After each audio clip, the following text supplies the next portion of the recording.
ಯಾರಿಗೆ ಉದ್ಯೋಗ ಕೊಡಬೇಕಾಗಿತ್ತು ಅವ್ರಿಗೆ ಉದ್ಯೋಗ ಕೊಡಲೇಬೇಕು. ಮತ್ತು ನೀವು 100 ದಿವಸ ಇಟ್ಟಿದ್ರಿ ಉದ್ಯೋಗ, ನಾವು ಅದನ್ನು 125 ದಿವಸಕ್ಕೆ ಹೆಚ್ಚು ಮಾಡಿದ್ದೀವಿ. ಒಂದು ವರ್ಷಕ್ಕೆ ಕನಿಷ್ಠ 125 ದಿನಗಳವರೆಗೆ ಉದ್ಯೋಗ ಖಾತ್ರಿ ನಾವು ಕೊಡ್ತಾ ಇದ್ದೀವಿ. ನಂಬರ್ 1. ನಂಬರ್ 2, ನೀವು ಏನು ಹೇಳಿದ್ರಿ, ಈಗ ಸದ್ಯಕ್ಕೆ ಜಾರಿಗೆ ತಂದಿಲ್ಲ. ನಾವು ರಾಜ್ಯ ಸರ್ಕಾರಗಳಿಗೆ ನಾವೇನು ಹೇಳಿದ್ವಿ ಅಂದ್ರೆ, ನಾವು ಬಿಲ್ ಪಾಸ್ ಮಾಡಿದ್ದೀವಿ, 6 ತಿಂಗಳ ತನಕ ನಿಮ್ದು ಹಳೇದು ಏನದ ಅದನ್ನೆಲ್ಲ ಕ್ಲಿಯರ್ ಮಾಡಿಕೊಡ್ರಿ, 6 ತಿಂಗಳ ನಂತರ ಈ ಹೊಸ ಯೋಜನೆಯನ್ನ ನಾವು ಜಾರಿ ತರ್ತೀವಿ ಅನ್ನುವಂಥ ಮಾತನ್ನ ನಾವು ಹೇಳಿದ್ವಿ. ಅದ್ರ ಜೊತೆಗೆ ನಾವೇನ್ ಮಾಡಿದ್ವಿ ಅಂದ್ರೆ, ಅವರು ಬರೀ ಉದ್ಯೋಗ ಖಾತ್ರಿ ಅಂತ ಹೇಳಿದ್ರು, ಯಾರದೋ ಹೆಸರ ಮ್ಯಾಗ ಯಾರೋ ದುಡ್ಡು ತೆಗಿತಿದ್ರು. ನೀವೆಲ್ಲ ಪತ್ರಿಕೆಯೊಳಗೆ ವರದಿ ಮಾಡಿದ್ರಿ ಬಹಳ ಸಲ. ಯಾರ್ದಾರೆ ಥಂಬ್ ಇಂಪ್ರೆಷನ್ ತಗೋದು, ಖಾತೆಗೆ ದುಡ್ಡು ಜಮಾ ಮಾಡೋದು, ವಿಡ್ರಾಲ್ ಅವರ ತಗೋದು, ಈ ರೀತಿ ಇತ್ತು. ಇನ್ನು ಹಂಗೆ ಆಗಂಗಿಲ್ಲ. AI ತಂತ್ರಜ್ಞಾನದ ಮೂಲಕ ಯಾವ ಫಲಾನುಭವಿ ಅಲ್ಲಿ ಕೆಲಸ ಮಾಡ್ತಾನ ಅವನಿಗೆ ನೇರವಾಗಿ ದುಡ್ಡು ಹೋಗ್ತದ. ಮತ್ತು ನೀವೇನು JCB ಉಪಯೋಗ ಮಾಡ್ಕೊಂಡು ಕೆಲಸ ಮಾಡ್ತಿದ್ರಿ, ಇನ್ನು ಮಷಿನರಿ ಬಂದಾಗ್ತಾವ, ಮನುಷ್ಯರು ಮಾತ್ರ ಅಲ್ಲಿ ಕೆಲಸ ಮಾಡಬೇಕು ಅನ್ನುವಂಥದ್ದು ನಮ್ದು ನಿರ್ಣಯ ಅದ. ಮತ್ತು ಬಿಲ್ ಆಗುವಾಗ ತಡ ಆಗ್ತಿದ್ದು, ಉದ್ಯೋಗ ಖಾತ್ರಿ ಬಿಲ್ ತಡ ಆಗ್ತಿದ್ದು. ಆದರೆ ಇನ್ನು ಹಂಗಾಗಂಗಿಲ್ಲ. ಶೀಘ್ರವಾಗಿ ಅವ್ರಿಗೆ ಯಾವಾಗ AI ತಂತ್ರಜ್ಞಾನ ಉಪಯೋಗ ಮಾಡ್ಕೋತೀವಿ, ಇಮಿಡಿಯೇಟ್ ಅವ್ರದ್ದೆಲ್ಲ ಹಾಜರಿ ಬೀಳ್ತದ. ಶೀಘ್ರ ಅವರಿಗೆ ನಾವು ಬಿಲ್ಲನ್ನು ಮಂಜೂರಿ ಮಾಡುವಂಥದ್ದನ್ನು ನಾವು ಕೊಟ್ಟಿದ್ದೀವಿ. ಇವತ್ತೇನು ಜಾರಿಯಾಗಿಲ್ಲ, ಭಾಳ ಹಿಂದೆನೇ ಗ್ರಾಮೀಣ ರೋಜ್ಗಾರ್ ಯೋಜನೆ ಅಂತಿತ್ತು.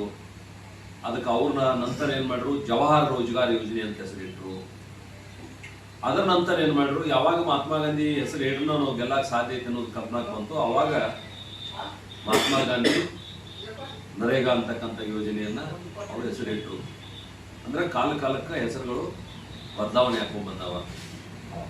ಈಗ ನಾವು ದೇಶ ಸ್ವಾತಂತ್ರ್ಯ ಸಿಕ್ಕು 100 ವರ್ಷಗಳ ಕಡೆಗೆ ಹೋಗ್ತಕ್ಕಂಥ ಸಂದರ್ಭದಲ್ಲಿ 2047ಕ್ಕೆ ದೇಶ ಆತ್ಮನಿರ್ಭರ ಆಗ್ಬೇಕನ್ನುವಂಥ ಕಲ್ಪನೆ ಇಟ್ಟುಕೊಂಡು ವಿಕಸಿತ ಭಾರತ ಅಂತಕ್ಕಂಥ ಒಂದು ಯೋಜನೆಯನ್ನು ನಾವು ಪ್ರಾರಂಭ ಮಾಡಿದ್ವಿ. ಆ ವಿಕಸಿತ ಭಾರತ ಯೋಜನೆಗೆ ಈ ಕಾನೂನನ್ನ ನಾವು ಹೆಚ್ಚು ಪ್ರಖರವಾಗಿ ಮಾಡತಕ್ಕಂಥ ಒಂದು ವಿಚಾರವನ್ನು ಇಟ್ಟುಕೊಂಡು ನಾವು VBG ರಾಮ್ಜಿ ಅಂತಕ್ಕಂಥ ಯೋಜನೆಯನ್ನ ಜಾರಿಗೆ ತಂದಿದ್ದೀವಿ. ನಾನು ಇದ್ರ ಬಗ್ಗೆ ಏನು ಇದರಲ್ಲಿ ಬದಲಾವಣೆ ಮಾಡಿದ್ರು ಅನ್ನುವಂಥದ್ದನ್ನ ಹೇಳ್ಬೇಕಂತಂದ್ರೆ, ಮೊದಲನೇದು ನಾನು ನಿಮ್ಗೆ ಹೇಳ್ತೇನೆ, ಇದು ಕೇಂದ್ರ ಸರ್ಕಾರ ಯಾರಿಗೆ ಉದ್ಯೋಗ ಇಲ್ಲ ಅವರಿಗೆ ಉದ್ಯೋಗ ಕೊಡುವಂತ ಹಿನ್ನೆಲೆಯಲ್ಲಿ ಮಾಡಿದಂತ ಸ್ಕೀಮ್ ಇದು. ಆದ್ರೆ ರಾಜ್ಯ ಸರ್ಕಾರಗಳು ಇದನ್ನ ಯಾವ ರೀತಿ ಬಳಕೆ ಮಾಡ್ಕೊಳ್ತಾ ಇದ್ವು ಅಂದ್ರ, ಇದು ಬಂಗಾರದ ಮೊಟ್ಟೆ ಇಡುವಂತ ಒಂದು ಕೋಳಿ ಹಂಗೆ ಇದನ್ನ ಉಪಯೋಗ ಮಾಡ್ಕೊಳ್ತಾ ಇದ್ರು. ಕೇಂದ್ರ ಸರ್ಕಾರದ ಯೋಜನೆಯನ್ನ ಇದು ಬಂಗಾರದ ಮೊಟ್ಟೆ ಇಡುವಂತ ಕೋಳಿ. ಇದು ಯಾವಾಗ ಈ ಮೊಟ್ಟೆಗೂ ಒಂದು ಕಂಡೀಷನ್ ನಾವು ಹಾಕಕ್ ಪ್ರಾರಂಭ ಮಾಡಿದ್ವಿ, ಅವ್ರಿಗೆ ಡಿಸ್ಟರ್ಬ್ ಆಗ್ಯಾರ. ಯಾಕಂದ್ರೆ ಕರ್ನಾಟಕ ಸರ್ಕಾರದಲ್ಲಂತೂ ಆರ್ಥಿಕ ದಿವಾಳಿ ಆಗೋಗಿದಾರ. ಇದು ಒಂದು ಯೋಜನೆಯನ್ನ ನಿಂತ್ರೆ ಹೆಂಗಂತ ಅವ್ರಿಗೆ ಚಿಂತೆ ಇರ್ತದೆ, ನಾವು ನಿಲ್ಸಿಲ್ಲ. ಈ ಬಿಲ್ ಜಾರಿ ಆಗುವಾಗ ಗಲಾಟೆ ಏನ್ ಮಾಡ್ತಾ ಇದಾರ, ಮತ್ತು ಮುಂದೆ ಏನ್ ಗಲಾಟೆ ಮಾಡ್ಬೇಕು, ಜನರು ತಪ್ಪು ದಾರಿಗೆ ಇಳಿಬೇಕಂತ ಇದಾರ ಅಂದ್ರ, ಇಲ್ಲ ಮಹಾತ್ಮ ಗಾಂಧಿ ಹೆಸರು ಬದಲಾವಣೆ ಮಾಡಿದ್ರು ಅದರಿಂದ ದೊಡ್ಡ ದುರಂತ ಆಯ್ತು ಅಂತ ನೀವು ಹೇಳಕೊಂಡಿದ್ರಿ. ಆ ಬಿಲ್ ಒಳಗಡೆ ಏನ್ ತಪ್ಪಿತ್ತು ಅದನ್ನ ಯಾವ ರೀತಿ ಸರಿಪಡಿಸ್ಬೇಕನ್ನುವಂತ ಒಂದೇ ಒಂದು ಶಬ್ದ ಪಾರ್ಲಿಮೆಂಟ್ ನಲ್ಲಿ ಅವ್ರು ಮಾತಾಡ್ಲಿಲ್ಲ. ಅಥವಾ ಕೃಷಿ ಚಟುವಟಿಕೆಗೆ ಪೂರಕವಾಗಿ ಇಂಥ ಬಿಲ್ ಅನ್ನ ನೀವು ಜಾರಿಗೆ ತಗೊಂಬರ್ರಿ, ಇಂಥ ಚಟುವಟಿಕೆಗಳನ್ನ ತಗೊಂಬರ್ರಿ ಅಂತ ಹೇಳಿ ಹೇಳಲಿಲ್ಲ. ನಾವು ಬರೀ ಕೃಷಿ ಚಟುವಟಿಕೆ ಅಲ್ಲ, FPOಗಳ ರಚನೆ ಮಾಡಿದ್ವಿ. ಯಾವ ಫುಡ್ ಫಾರ್ಮರ್ಸ್ ಆರ್ಗನೈಸೇಷನ್ ಅಂತ ಏನು ಕರಿತೀವಿ, ಫುಡ್ ಪ್ರೊಡ್ಯೂಸರ್ಸ್ ಆರ್ಗನೈಸೇಷನ್ ಅಂತೇಳಿ, ಆ ಫುಡ್ ಪ್ರೊಡ್ಯೂಸರ್ ಆರ್ಗನೈಸೇಷನ್ಗಳಿಗೂ ಕೂಡ ಈ ಉದ್ಯೋಗ ಖಾತ್ರಿಯಲ್ಲಿ ನಾವು ವ್ಯವಸ್ಥೆಯನ್ನ ಮಾಡಿದೀವಿ. ಹೀಗಾಗಿ ಇಲ್ಲಿಯವರೆಗೂ ಅವ್ರೇನ ವಾದ ಮಾಡ್ತಾ ಇದಾರೆ ಅಂದ್ರೆ, ಯಾರಿಗೂ ಕೆಲಸ ಸಿಗಂಗಿಲ್ಲ, ಬಹಳ ಅನ್ಯಾಯ ಆಗ್ತದ, ಸ್ಕೀಮ್ ಎಲ್ಲ ಬಿದ್ದು ಹೋಗ್ತದ ಅಂತ ಹೇಳ್ತದ. ನಾನು ಒಂದು ಅಂಕಿ ಸಂಖ್ಯೆ ಹೇಳ್ತೀನಿ ನಿಮ್ಗ, ಇಲ್ಲಿಯವರೆಗೂ ನಾವು 100 ದಿನ ಕೆಲಸ ಕೊಟ್ಟರು ಕೂಡ ಸರಾಸರಿ 50% ಮಾತ್ರ ಕಂಪ್ಲೀಟ್ ಆಗ್ಯಾವ ಮಾನವ ದಿನಗಳು. ಅಂದ್ರೆ 8% ಜನ ಮಾತ್ರ 100% ಹೋಗಿ ಮುಟ್ಟಿದ್ದಾರೆ. 100 ದಿನಗಳ ಉಪಯೋಗ ಮಾಡ್ಕೊಂಡವರು 100 ಮಂದಿ ಒಳಗೆ ಎಷ್ಟು ಜನ ಅಂದ್ರೆ 8 ಮಂದಿ, 92 ಜನ 150 ಮಂದಿ ಇರ್ತದ. ಅಂದ್ರ ಉದ್ಯೋಗ ಕೊಡುದಿಲ್ಲ ಅಂತಲ್ಲ, ಉದ್ಯೋಗ ನಾವು ಕೊಡ್ತೀವಿ, ಉಪಯೋಗ ಮಾಡ್ಕೋಬೇಕು ಜನ ಬೇಕಲ್ಲ. ಆ ರೀತಿ ನೀವು ಜನರನ್ನ ತಪ್ಪುಗಾರಿಗೆ ಎಳೆಯುವಂಥದ್ದು ಮಾಡಬಾರ್ದು. ಮತ್ತು ಈ ಹೊಸ ಕಾಯ್ದೆ ಜಾರಿಯಿಂದ ರಾಜ್ಯಗಳಿಗೆ 17,000 ಕೋಟಿ ರೂಪಾಯಿ ಹೆಚ್ಚುವರಿ ಅನುದಾನದ ಲಾಭ ಸಿಗ್ತದ ಅನ್ನುವಂಥದ್ದು ಕೂಡ ಇವತ್ತು ನಾನು ತಮ್ಮ ಗಮನಕ್ಕೆ ತರ್ತೀನಿ. ಕೊನೆಗೆ ನಾನು ಇಷ್ಟೇ ಹೇಳೋದು, ಇದು ಅರ್ಹರಿಗೆ ಮಾತ್ರ ಉದ್ಯೋಗ ಕೊಡುವಂಥದ್ದು, ಯಾರದೋ ಹೆಸರಿನ ಮೇಲೆ ಎಲ್ಲಮ್ಮಡಿ ಜಾತ್ರೆ ಮಾಡುವಂಥದ್ದಕ್ಕೆ ಇಲ್ಲಿ ಅವಕಾಶ ಇಲ್ಲ. ಈ ಕಳೆದ 5 ವರ್ಷಗಳ ಅವಧಿಯಲ್ಲಿ 27% ವೇಜಸ್ ಅನ್ನ ಆ ಕೆಲಸ ಮಾಡ್ತಕ್ಕಂಥ ಜನರಿಗೆ ನಾವು ಹೆಚ್ಚು ಮಾಡಿದ್ವಿ. 27% ವೇಜಸ್. ಮತ್ತು ಹಿಂದಿನ ವ್ಯವಸ್ಥೆಯಲ್ಲಿ ಏನಿದ್ವಲ್ಲ ಅದನ್ನೆಲ್ಲ ಹೋಗಲಾಡಿಸಿ ಇವತ್ತು 167 ಕೃಷಿ ಸಂಬಂಧಪಟ್ಟಂತ ಚಟುವಟಿಕೆಗಳನ್ನ ನಾವು ತಗೋಬಹುದು ಇದ್ರಾಗ ಅನ್ನುವಂತ ಒಂದು ವಿಚಾರವನ್ನು ಇಟ್ಕೊಂಡಿದ್ವಿ. ನಾವು ಕೇಳ್ತಿದ್ವಿ, ಹಳ್ಳಿ ಪದ ಹೇಳ್ತಿದ್ರಲ್ಲ, ನೀವೇನು ಉದ್ಯೋಗ ಖಾತ್ರಿ ಚಾಲೂ ಮಾಡ್ರಿ, ಕಬ್ಬು ಗಿಡಕ್ಕೆ ಜನ ಸಿಗುವಾರು, ಬಿತ್ತನೆ ಮಾಡಕ್ ಜನ ಸಿಗುವಾರು ಅನ್ನುವಂತ ಕೂಗಿತ್ತು. ವಿರೋಧ ಪಾರ್ಟಿಗಳು ಕೂಡ ಹೇಳಿದ್ದು. ಹೀಗಾಗಿ ನಾವೇನ್ ಮಾಡಿದ್ವು ಅಂದ್ರೆ, ಆಯಾ ರಾಜ್ಯಗಳು ಅಥವಾ ಆಯಾ ಜಿಲ್ಲೆಗಳು ಯಾವಾಗ ರೈತ ಬಿತ್ತನೆ ಮಾಡ್ಲಿಕ್ಕೆ ಪ್ರಾರಂಭ ಮಾಡ್ತಾನ ಅಥವಾ ಯಾವಾಗ ರೈತ ಕಬ್ಬು ಕಟಾವು ಮಾಡಕ್ ಪ್ರಾರಂಭ ಮಾಡ್ತಾನ, ಆಯಾ ಭಾಗಗಳು ಯಾವಾಗ ಕೃಷಿ ಚಟುವಟಿಕೆಗಳು ಬರ್ತಾವ, ಕಂಪಲ್ಸರಿ 60 ಡೇಸ್ ನಾವು ಅಲ್ಲಿ ನಿಲ್ಲಿಸಬೇಕು, ಆ ಕೆಲಸಕ್ಕೆ ಆದ್ಯತೆ ಕೊಡಬೇಕು ಅನ್ನುವಂಥದ್ದನ್ನು ಕೂಡ ಇದರಲ್ಲಿ ನಾವು ಆ್ಯಡ್ ಮಾಡಿದೀವಿ. 167 ಅಗ್ರಿ ಅಲೈಡ್ ಪ್ರೋಗ್ರಾಮ್ ನಾವು ಜಾರಿಗೆ ತರ್ತಾ ಇದ್ದೀವಿ. 182 NRM ಸ್ಕೀಮ್ಗಳನ್ನ ನಾವು ಜಾರಿಗೆ ತರ್ತಾ ಇದ್ದೀವಿ.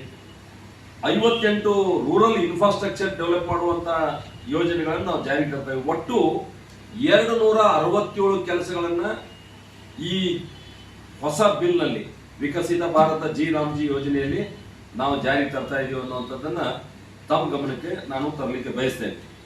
ನಾನು ಕಾಂಗ್ರೆಸ್ಸಿನ ನಾಯಕರಿಗೆ ಪ್ರಶ್ನೆ ಮಾಡ್ತೀನಿ. ಭಾರತ ಆಮೇಲೆ ಅಲ್ಲಲ್ಲ ವಿಕಸಿತ ಭಾರತ ಬರ್ಕೋರಿ ಹೇಳ್ತಾರೆ. VB ಅಂದ್ರೆ ವಿಕಸಿತ ಭಾರತ 1, ರಾಮ್ಜಿ ಅಂತ ಕರಿತೀವಿ ನಾವು.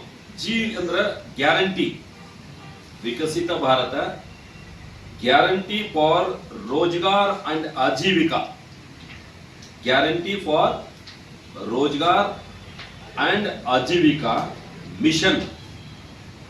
ಅದರ ಮೊದಲನೇ ಅಕ್ಷರಗಳು ಏನ್ ಬರ್ತಲ್ಲ ಮತ್ತು ಮುಂದೆ ಗ್ರಾಮೀಣ ಮಿಷನ್ ಆದ್ಮೇಲೆ ಗ್ರಾಮೀಣ ಬರ್ಕೊಳ್ಳಿ.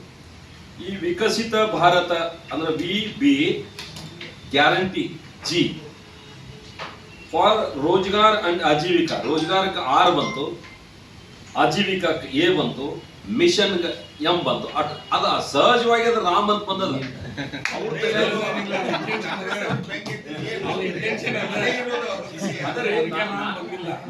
ನಾನೇನ್ ಹೇಳ್ತೀನಿ ನೋಡ್ರಿ, ರೋಜ್ಗಾರ್ ಅನ್ನೋದೇನು ನಾವು ಬಿಟ್ಟು ಬೇರೆ ಏನು ಹೇಳಕ್ಕಾಗತ್ತ?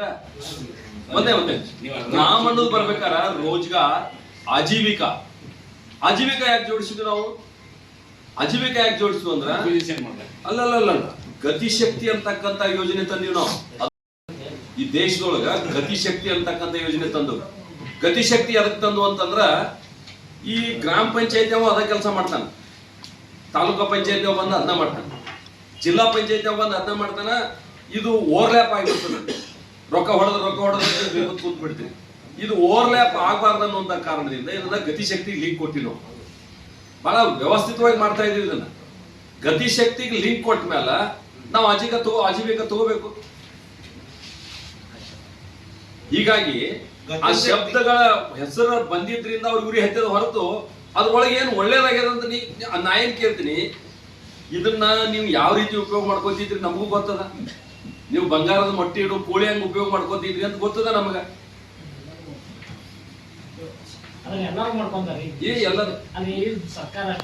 ಇಲ್ಲ, ಅದಕ್ಕೆ ನಾವು ಬದಲಾವಣೆ ಮಾಡಿದ್ವಲ್ಲ. ಅರೆ ಕಾನೂನು ನೋಡ್ರಿ, ಯಾವಾಗ ಈ ದೇಶದೊಳಗೆ ಕಾನೂನುಗಳು ಬಂದಾವ, ಆ ಕಾನೂನುಗಳನ್ನ ಬದಲಾವಣೆ ಮಾಡಕ್ಕಿರೋದ ಸಂಸತ್ತದ. ಸಂಸದ ಕೆಲಸ ಏನ್ ಗೊತ್ತು? ಏನ್ ಈ ರೀತಿ ಕಾನೂನುಗಳು ಬರ್ತಾವ, ಕಾನೂನಿಗೆ ಅಡೆತಡೆ ಏನಾಗ್ತಾವ, ತೊಂದರೆ ಏನಾಗ್ತಾವ, ಅದನ್ನ ಬದಲಾವಣೆ ಮಾಡ್ಬೇಕು ನಾವು. ಜನವರಿ 5ನೇ ತಾರೀಕಿನಿಂದ 13ನೇ ತಾರೀಕು ತನಕ ರಾಜ್ಯ ಮಟ್ಟದಲ್ಲಿ ಪ್ರತಿ ಜಿಲ್ಲಾಶಃ ನಾವು ಒಂದು ಅವಲೋಕನ ಬೈಠಕ್ ಮಾಡ್ತಾ ಇದ್ದೀವಿ. ಅಂದರೆ ಎಲ್ಲ ಜಿಲ್ಲೆಯ ಮುಖಂಡರಲ್ಲಿ ಕರಿತೀವಿ.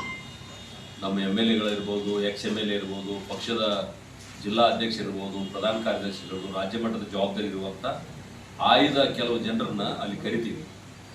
ಕರೆದು ಕಾಂಗ್ರೆಸ್ಸು 136 ಸ್ಥಾನಗಳನ್ನು ಗೆದ್ದು ಅದರ ನಂತರ ಉಪಚುನಾವಣೆ ಇರ್ಬೋದು, ನಮ್ಮಿಂದ ಒಂದಿಬ್ಬರು ಹೋದ್ರು, ಹೀಗಾಗಿ 140 ಸ್ಥಾನಕ್ಕೆ ಹೋಗ್ಬಿಟ್ಟಾರ. ಒಂದು ಸ್ಥಿರ ಸರ್ಕಾರ ಕೊಡಬೇಕಾದಂಥ ಕಾಂಗ್ರೆಸ್ಸು ಅಧಿಕಾರಕ್ಕೆ ಬಂದ ಮೊದಲನೇ ದಿನದಿಂದ ಮುಖ್ಯಮಂತ್ರಿ ಕುರ್ಚಿನ ಅಭದ್ರ ಆಗಿದೆ. ಒಂದು ಭದ್ರತೆ ಇಲ್ಲ, ಮುಖ್ಯಮಂತ್ರಿ ಕುರ್ಚಿಗೆ ಭದ್ರತೆ ಇಲ್ಲ.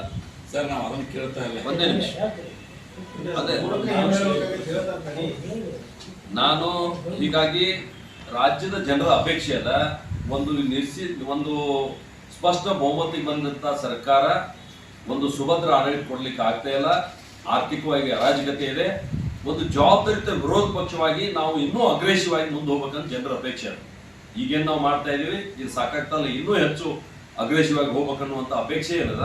ಅಪೇಕ್ಷೆಗೆ ಪೂರಕವಾಗಿ ನಾವು ಏನ್ ಮಾಡ್ಬೇಕಂತೇಳಿ ಎಲ್ಲಾ ಜಿಲ್ಲಾ ಮಟ್ಟದ ಮುಖಂಡರನ್ನ 5ನೇ ತಾರೀಕಿನಿಂದ 13ನೇ ತಾರೀಕಿನ ತನಕ 8 ದಿನಗಳ ಕಾಲ ಪ್ರತಿದಿನ 4-5 ಜಿಲ್ಲೆಯನ್ನ ಮಾತಾಡಿಸಿ ನಾವು ಹೆಂಗೆ ಹೋಗ್ಬೇಕಂತೇಳಿ ಕಾರ್ಯತಂತ್ರವನ್ನು ನಾವು ಮಾಡ್ತಾ ಇದ್ದೀವಿ.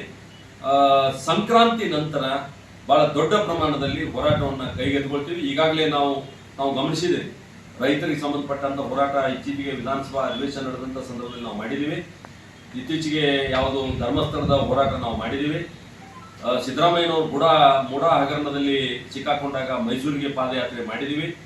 ಯಾವಾಗ ನಾವು ಹೋರಾಟ ಮಾಡಿದ್ದೀವಿ ಅದೆಲ್ಲ ತಮ್ಮ ಗಮನಕ್ಕೆ ಮುಂದಿನ ದಿವಸದೊಳಗೂ ಕೂಡ ಕಾಂಗ್ರೆಸ್ ಪಾರ್ಟಿ ಉತ್ತರ ಕೊಡುವಂಥ ರೀತಿಯಲ್ಲಿ ನಾವು ಗಟ್ಟಿಯಾಗಿ ಹೋರಾಟ ಮಾಡುವಂಥ ಹಿನ್ನೆಲೆಯಲ್ಲಿ ಈ ಸಭೆಗಳನ್ನು ನಾವು ಆಯೋಜನೆ ಮಾಡಿದ್ದೀವಿ. ಎಲ್ಲ ಕ್ಷೇತ್ರದಾಗೂ ನಾವು ಪ್ರತಿಭಟನೆ ಮಾಡಬೇಕು, ಮನವಿ ಕೊಡ್ಬೇಕಂತಾರೆ. ಮನವಿಗೆ ಅಷ್ಟೇ ಸೀಮಿತ ಆಗೈತೆ. ನಂತರ ಅಂಬಲ್ ವಿಧಾನಸಭಾ ಕ್ಷೇತ್ರ ಅಷ್ಟ ಬೆಳವಣಿಗೆ ಎಷ್ಟು ಜನ ಹೋಗ್ತಾರೆ, ಮನವಿ ಕೊಡ್ತಾರೆ. ಬರೀ ಅಷ್ಟಕ್ಕೆ ಸೀಮಿತ. ಯಾಕಂದ್ರೆ ಒಂದ್ ಕಾಲದಾಗ ಅಂಬರ್ಗ ಆಗಿರುವಂತ ಪಕ್ಷ ಈಗೂ ಸಂಘಟನೆ ಬಹಳ ಕಡಿಮೆ ಆಗ್ತಾ ಇದೆ. ಸರಿ ಆಗ್ತದೆ.